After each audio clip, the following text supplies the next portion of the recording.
Hi everyone, welcome to a video again for day 4 of the Cheltenham Festival. Apologies for the other one, I got a couple of emails to say that it didn't record after about 20 seconds. I don't know what's actually been going on with my sound on that one and stuff, but no, there's been some problems, so hopefully this one works. I'm going to be quick in case it cuts out. Day 1, we're looking at the Triumph Hurdle Grand Duet for Nicky Henderson. Great horse on his day. Nicky Henderson, think he could be a champion hurdle horse in the next couple of years. He won really well at Ascot last time. We'll love the good going. 11 to 2 on offer. I think it's a very good price actually. Sam Winner for Paul Nicholls was good at the early part of the season. He's tailed off a bit now since January when he came stuck in the mud at Chepstow. But on the better going, if he bounces back to his form, 10 to 1 looks a decent price. Also in there, Immediate Lose, 10 to 1. Whatever race this horse goes for in the festival, back it because I think he's an absolute gem of a horse. He's got multiple entries, so I think the Henderson Yard will pick which is best for him. I don't think it'll be this because I don't think they want to be double represented with two class horses in Grand Duet and Immediate Lose. We'll keep an eye on Immediate Lose there. But no, for this race, we're happy to go with Grand Duet 11 to 2.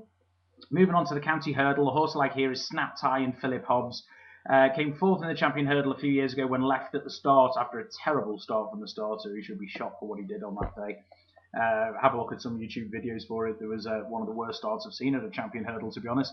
But yeah, he's been off for a while since then. But if he comes back to anything like the form of that, which there's no reason why he shouldn't, he's a young horse, few miles on the clock. He's been back in training since November, so he's had 4 months to build up to this. And he goes well fresh. So I think at this moment in time, Snap Tire 12 to 1 is a great price. Other horse to look at here is Durar for Gordon Elliott over in Ireland. Been running well. I do suspect he needs slightly better ground, however, and I think that will be possibly against him in this race, but he should still run a cracker. The next race we're looking at is the Albert Bartlett Novices Hurdle, and Bobsworth is another media lose. Whatever Bobsworth goes for is worth backing. Yeah, he's in this, and he's currently around 6 to 1. But it's pointless saying if he does run. The ones who will be running this will be Caught in Motion and Back in Focus, and they're the two I want to focus on now. They clashed last time at Haydock. Caught in Motion was odds on, but got beat by Back in Focus. I think with Caught in Motion, though, it was a double-ended thing. One, I think he got a bit stuck in the mud. He can go on heavy going, but he doesn't like tacky going, which it was at Haydock that day. And secondly, it was only a week after that run at Warwick in heavy going, so I think he might have been a bit, the edge might have been taken off him a bit. He's been freshened up now. He likes good going. He'll stay the trip, and I think Caught in Motion at 10 to 1 is a very good bet for the Albert Bartlett. The horse I've beaten that day, Back in Focus, is currently 7 to 1, but it could be anything, and I do think this horse, being French bred, will be much more inclined to be like in soft ground, which I don't think we're going to get at the festival. So Bobsworth, if this goes here. If not, then Caught in Motion at 10 to 1. Moving on to the Gold Cup, and we're going to go with the old-timer Corto Star here. Two-time winner of the race. Started his season well over in Ireland with an easy win at Down Royal.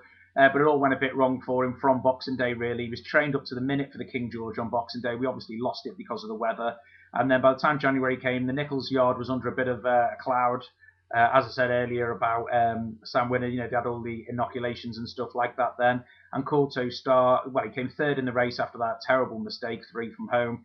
But the form has been frank. The second place horse has since gone and won, which was Riverside Theatre. And Corto Star came home with a respiratory infection and a bleed. So for the horse to come third despite that is testament to the horse. He's had a good 8-10 weeks off by the time of the race to get over that. And I think if the going's good and Corto Star turns up like we know he can do, the Cheltenham Roar will be unbelievable when he comes home in front once again. Imperial Commander's the reigning champion, deserves a lot of respect, though I do suspect he prefers a bit more dig in the ground. He ran on good ground at Aintree last year. Okay, he might have been over the top, but he didn't jump with the same zest that he had at Cheltenham, and he did actually fall in that race, and I'm a bit worried about the ground for Imperial Commander.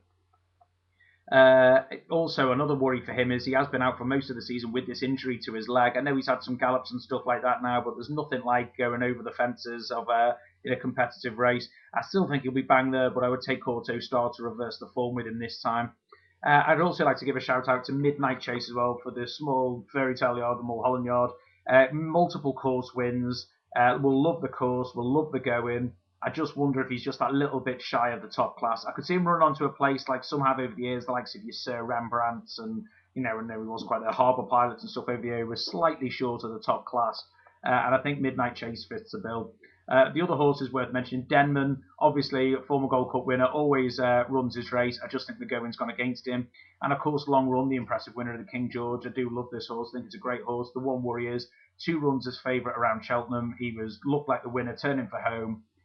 Before finding absolutely, well, next to nothing up the hill at Cheltenham. So I wouldn't be taking like 4-1 on the horse. That's not proven twice that he hasn't really gone on the course. So my 1, 2, 3 for this will be Corto Star 6-1 from Imperial Commander 100 to 30, Midnight Chase at 14s.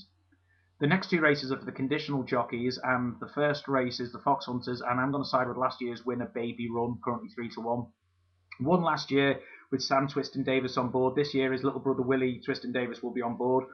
He's warmed up with an easy 17-length win at Wetherby last time out to prove his well-being, and he was actually reported to have been idling in front. He front runs, which is perfect, I think, for these conditional races. He's got the course win. He won the race before, and I think Baby Run is the class horse of the race and is going to record back-to-back wins of the Fox Hunters. For those looking for a bit of a big price punt that they often do on these conditional races, have a look for Gone to Lunch at 14-1 and Kicks for Free at 33. Both should stay, both good jumpers, and they both should give you a good run for your money. The second last race of the festival, the Martin Pipe Conditional Hurdle. A horse I really like here is Call the Police of Willie Mullins. Came second to Final Approach last time out, but immediately Willie Mullins said that he'll be suited by better ground, which she's got here at the festival. He's bred out of accordion, which proves that they need the good ground. And also, accordion-based bred horses have a lot of course form, the likes of Flagship Uberolis, L'Accordion Nice, French Accordion, etc. over the years, all gone well around here. So I don't know what it is, he just seems to have an affinity with the course. 10-1 I think is a huge price. I know it's a very competitive race, but Call the Police I think has got that little twinge of class about him. Very scopy horse, and I think he could go on to bigger and better after this year. If you're looking for something home-based here, we're looking at Whoops a Daisy, Nicky Henderson. Done nothing wrong so far. Races up with the pace, should run a cracking race. Just wonder about the form. She's taken on nothing of any note really so far. More than entitled to run a good race. I just worry about that. The final race of the festival is the Grand Annual. I'm determined to enjoy this year because every year I'm always on a down. I think in 365 days to go until we get to do this all over again. And the horse I'm going to side with here is a previous winner of the race, which is Oak Crick for Alan King. Comes to life in the summer, is on a similar mark to when he won it a couple of years back, and has shown some good races in defeat.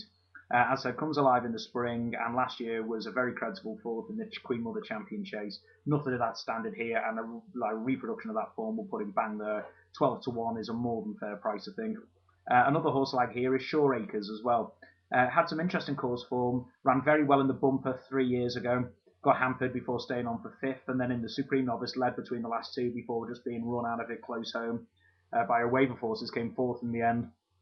The horse has learned to settle a bit better since then, won really well on good going last time out, and the time before that I think he had the beating of Tanks for that of Nicky Henderson before he fell. Before Shore Acres fell. Now, Tanks for that is actually the favourite at 6-1 for this race, so on the line through that form, I'd rather be taking the 14-1 on Shore Acres. Now, he's proven since the fall that he's in good nick because he's won. I'd rather take the 14-1 on Shore Acres than the 6-1 on Tanks for that. So to recap on there, Triumph Hurdle, Grand Duet 11-2, 12-1 Snap Time, the County Hurdle, Bobsworth 6-1 in the Albert Bartlett Novice, if not Court in Motion at 10s if it doesn't run, if Bobsworth doesn't run. Gold Cup, look for the 3 of Corto Star, Imperial Commander, Midnight Chase, maybe even do a tri-cast of those 3. Fox Hunter Chase, Baby Run at 3-1, Conditional Jockey Race, the Martin Pipe Hurdle, Call the Police at 10-1, and finally in the Grand Annual, Oak Crick at 12-1. I hope you enjoyed these 4 videos. As always, post the comments. I'd love to know what you're going to be doing. And we are now just happy to say just 27 hours away from the Supreme Novice on day 1. I hope you enjoyed this. As I said, leave your comments, and I may see you for a couple of reviews of the Aintree Festival that's only a month away. Have a great festival. Good luck. Take care.